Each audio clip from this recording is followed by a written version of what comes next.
ಯಾರೋ ಕೇಳ್ತಾ ಇದ್ರು ಆ ಆ ಬಡ ರಂಗಣ್ಣನ ಬಗ್ಗೆ ಯಾಕೆ ಟಾರ್ಗೆಟ್ ಮಾಡ್ತಾ ಇದೆ ಅಂತ. ನಾವೇನ್ ಟಾರ್ಗೆಟ್ ಮಾಡಿಲ್ಲಪ್ಪ. ನಾವ್ಯಾಕೆ ಟಾರ್ಗೆಟ್ ಮಾಡ್ಬೇಕು? ಆ ಯಪ್ಪನೇ ನನ್ನ ಬಗ್ಗೆ ಬರ್ದಿದ್ದು ಬಚ್ಚಿಕೊಂಡಿದ್ದ ಜಗದೀಶ್ ಅಂತ. ಸೊ ಈ ಅಪ್ಪನ ಏನ್ ಬಚ್ಚಿಕವನೆ ಅಂತ ನಾನು ಹೇಳ್ತಾ ಇದ್ದೀನಿ.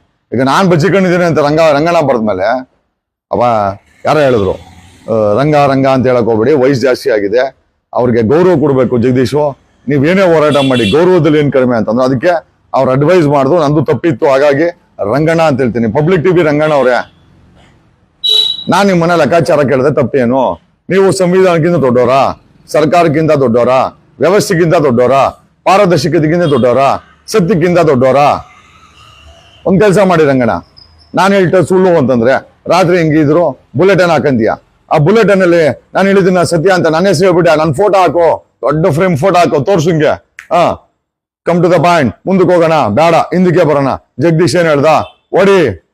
ನಾನು ಬೆಳಗ್ಗೆ ವಾಟ್ಸಪ್ ಅಲ್ಲಿ ಅದು ನೋಡಿದ್ದೀನಿ, ರಾತ್ರಿ ನಿನ್ ಬುಲೆಟ್ ನೋಡಿ ನಾನು ಬೆಳಗ್ಗೆ ಎದ್ದ ತಕ್ಷಣ ಚೆನ್ನಾಗಿ ಹಾಕೊಂಡು ಅದಕ್ಕೆ ಮಸಾಲೆ ಖಾರ ಹಾಕಿ ಚೆನ್ನಾಗಿ ಒಂದು ಚಿತ್ರಾನ್ನ ಮಾಡಿ ನಿಂಗೆ ತಿನ್ಸ್ಬಿಡ್ತೀನಿ ಅಂತ.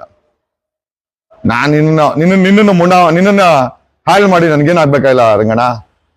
2008ರಲ್ಲಿ KN ಚಕ್ರಪಾಣಿ ದೇವೇಗೌಡರು ಶಿಷ್ಯ 20 ಜನ ಕಾಂಗ್ರೆಸ್ ಬಟಂಗಿಗಳನ್ನ ರೇಡ್ ಮಾಡಿಸಿದೀನಿ ಇನ್ಕಮ್ ಟ್ಯಾಕ್ಸ್ 2008ರಲ್ಲಿ. 2008 2010ರಲ್ಲಿ 51 ಜನ IPS ಆಫೀಸರ್ನ ಬ್ಲಾಕ್ ಲಿಸ್ಟ್ ಮಾಡಿದೀನಿ. ಹೋರಾಟ ಅನ್ನೋದು ಬ್ಲಡ್ ಅಲ್ಲಿ ಐತೆ, ಬೇಕಾದ್ರೆ ಟೆಸ್ಟ್ ಮಾಡ್ಕೊಳ್ಳಿ.